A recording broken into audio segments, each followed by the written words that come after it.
एक व्यक्ति को रास्ते में यमराज मिल गए। वह व्यक्ति उन्हें पहचान नहीं सका। यमराज ने पीने के लिए व्यक्ति से पानी मांगा। उस व्यक्ति ने बिना कोई प्रश्न किए झट से अपनी थैली से पानी निकाला और उन्हें दे दिया।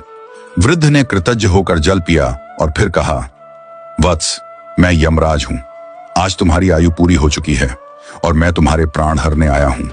यह सुनकर व्यक्ति का चेहरा सफेद पड़ गया। हृदय कांप उठा। डर के मारे उसके पांव लड़खड़ा गए।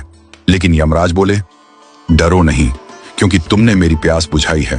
अतः मैं तुम्हें एक विशेष अवसर देना चाहता हूं, तुम्हारी किस्मत बदलने का मौका।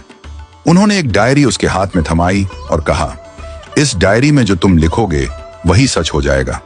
तुम्हारे पास ठीक 5 मिनट का समय है। जितना चाहे लिख लो, पर ध्यान रहे केवल 5 मिनट। इसके बाद समय समाप्त हो जाएगा और डायरी मेरे पास लौट आएगी। व्यक्ति का भय थोड़ा कम हुआ। वह सोचने लगा, अब तो मेरी किस्मत मेरे हाथ में है, मैं सब कुछ बदल सकता हूं। उसने जल्दी जल्दी डायरी खोलनी शुरू की। पहला पृष्ठ देखा। वहां लिखा था, तुम्हारा पड़ोसी रामदीन कल लॉटरी जीतकर करोड़पति बनने वाला है। व्यक्ति को ईर्ष्या हुई। उसने लिखा, रामदीन की लॉटरी रद्द हो जाए, वह गरीब ही रहे। दूसरा पृष्ठ लिखा था, तुम्हारा मित्र रघु चुनाव जीतकर मंत्री बनने वाला है। व्यक्ति ने लिखा, रघु चुनाव हार जाए, उसे अपमान झेलना पड़े। तीसरा पृष्ठ, तुम्हारा छोटा भाई विदेश जाकर बड़ा व्यापारी बनने वाला है। व्यक्ति फिर लिखता है, वह कभी विदेश न जा पाए, नौकरी के लिए भटके। इस प्रकार वह एक एक कर पृष्ठ पलटता रहा और हर पन्ने पर दूसरों की खुशियां मिटाने लगा। उसका मन ईर्ष्या और द्वेष से भर गया था। अंत में उसने डायरी का अंतिम पृष्ठ खोला।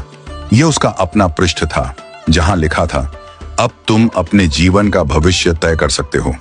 वह मुस्कुराया, पेन उठाया, लेकिन तभी एक ठंडी सी आवाज आई, वत्स, तुम्हारा 5 मिनट का समय समाप्त हो चुका है।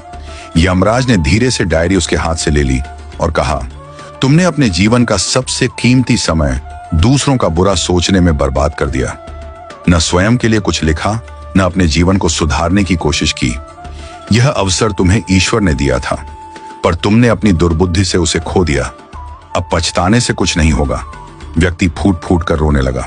हे यमराज, एक मौका और दीजिए, बस एक बार। यमराज शांत स्वर में बोले, वत्स, समय और अवसर दोनों यदि एक बार निकल जाएं, तो फिर लौट कर नहीं आते।